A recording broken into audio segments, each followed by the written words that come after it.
Hello, good morning, everyone. I wanted to take the time today to actually read through the pathology report a little bit. At this point, I have the diagnosis, or I have the results, so to speak. I don't have staging or anything just yet, but I have the results of it. But I wanted to read through it because a lot of times patients, we are getting access to these reports before we get the call from the provider. And so we're reading through it. We're, seeing all the different grading and how they're describing it. And it's scary. You hear me? It is terrifying. And so I just want to kind of prepare, you for what you may have access to. Me personally, I chose not to look at my report before I got the call. I was very, very determined to only get the call because I did not want to see that in advance. However, I know that it is people out there that, when those notifications come and, my chart or whatever electronic system your doctor's office or hospital system uses, you get those notifications that your results are available. You may click, you may read, you may go in there. And so I just kind of wanted to go through and share a little bit about what I had access to see. I did not see it that day, but then, I did not see it prior to the call, but later that day I did go in and see it. And it's scary. It's scary. So let's see here. So if I just look at the pathology, because I also have access to my ultrasound results, also have access to the mammogram results, but just the pathology. And I may share a little bit about that towards the end, but I do want to start with the pathology.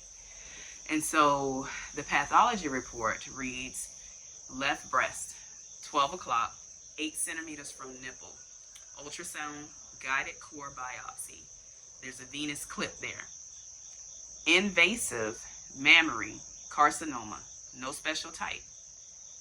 Histologic grade, they gave it a grade 3. It says that it's poorly differentiated. 3 for tubule formation, 3 for nuclear pleomorphism, and 2 for mitotic activity.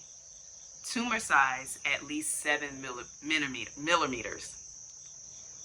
Presence of associated DCIS, LCIS, which is basically ductal carcinoma. High-grade ductal carcinoma in situ is what it reads. Microcalcification present, and that's associated with DCIS and invasive carcinoma. Lymph vascular space extension not identified. Hormone receptor, HER2 status, all that was pending at this time. And so that was one of the samples. That was actually the sample that was picked up on the mammogram. That is not the sample that I felt.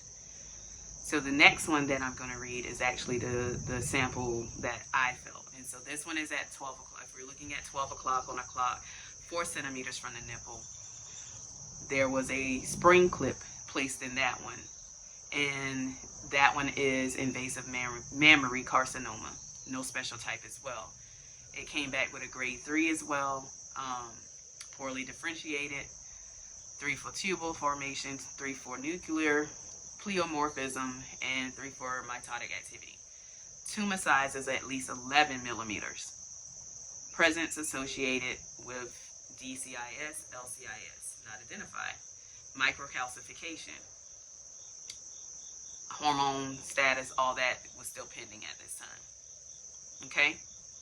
And then we have, so that's the 2 breast samples, and then we have the lymph node. So left axillary lymph node, ultrasound guided biopsy. We have a coil clip there. Lymph node tissue without evidence of metastatic carcinoma.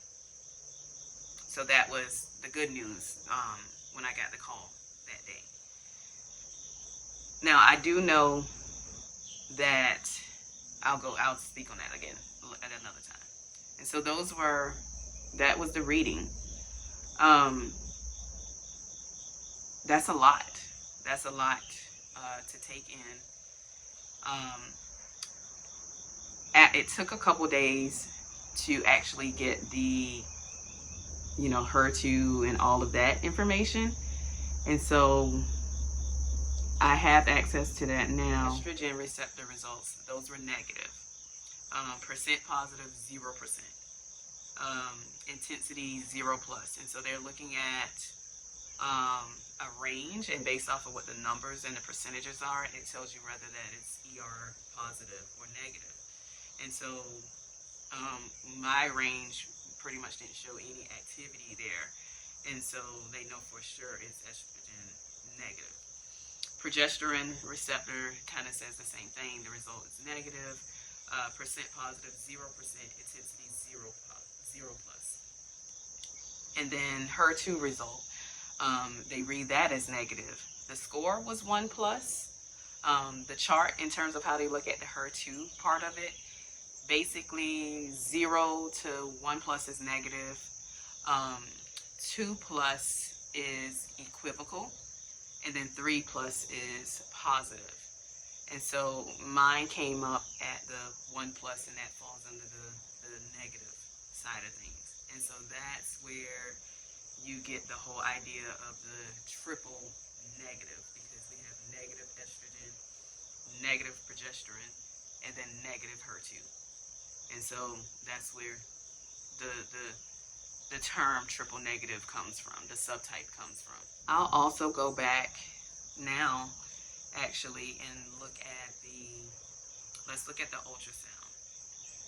So the ultrasound results, which I did look at the ultrasound results after the ultrasound that day. And so that particular day, those results came back as, I'm going to just kind of skim it a little bit. It says, on targeted left breast ultrasound in the region of patient's palpable concern at 12 o'clock, 4 centimeters from the nipple, there is an irregular mass with angular margins and shadowing measuring 2.1 by 1.4 by 2.6 centimeters.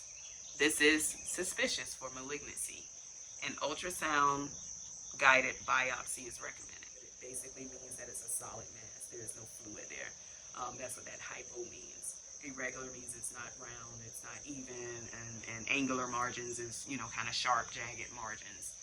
So I knew what all of that meant when I read it. And so, again, you know, if we go back to, you know, when I talked about the ultrasound in a video just by itself, that is suspicious for malignancy. And so ultrasound guided biopsy was recommended because of what they saw. My report also talked about the lymph nodes. So it says there's a single abnormal rounded left axillary lymph node with loss of fatty hilum measuring 0.9 by 0.8 by 1 centimeter.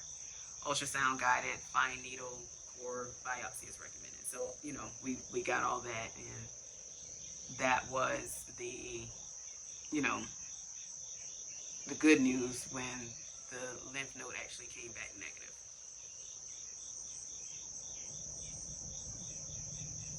Above findings and impression were discussed with patient and her husband by me in person at time of examination. This is Dr. Shaw, and will be relayed to the referring provider. The patient is scheduled for left ultrasound guided breast and axillary biopsy on 3/10/2022 at 10 a.m. The patient is scheduled for bilateral diagnostic 3D mammogram at 9 a.m. on 3/10/2022.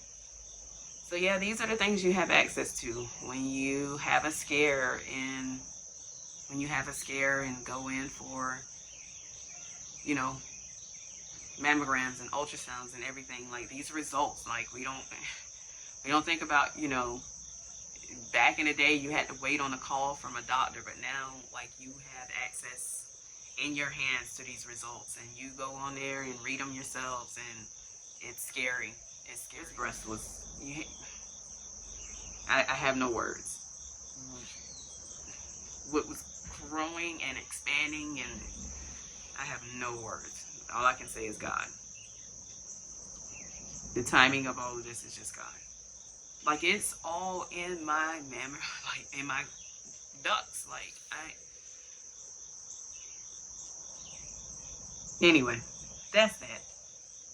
Note, as above, note, a group of faint calcifications in the upper outer quadrant of the left breast, posterior third, with possible ultrasound correlates, has not been sampled.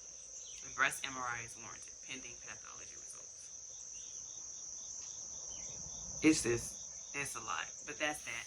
So yeah, I just kind of wanted to come through and read through those because, again, these are the things that we have access to. What would I suggest? If you can wait on the call, wait to speak with your provider, do that. There's a lot of terminology in here that is scary that you're not going to understand. If you go to Google, Google is going to make it sound like you're already dying. So if you can wait and not access these things, do that. In the event you do speak with the provider and you feel as though they're not being 100% with you, and you go back and want to read through your report, look up the terms, because again, you're probably not going to understand a lot of the terminology, and just how it reads off the bat sounds terrifying. Ask questions. Whatever you have questions about, ask them. That's what their job is. To also not just to treat you and help you get over it, but to also help you understand. And you need to be an advocate and a participant in your health care. And so ask questions. Whatever you don't understand, ask questions. I know it's scary, but still ask questions. I think that's the main thing. Like I said, these reports are scary. Try not to look at them initially, but definitely go back and read them. I'm not saying don't read them, and I don't want that to be confused. I want you to read them, but just not like before you actually speak with your provider and know what's going on with you. But yeah, do definitely go back and read and try to understand exactly what's going on with you. But then whatever you don't understand, don't be afraid to ask questions. Just don't rely don't rely on Google for all your answers. Ask the questions to the providers. Make them take the time to address your concerns and answer those questions for you. All right, guys. Like, comment, share, subscribe, and thank you for your time. Bye, guys.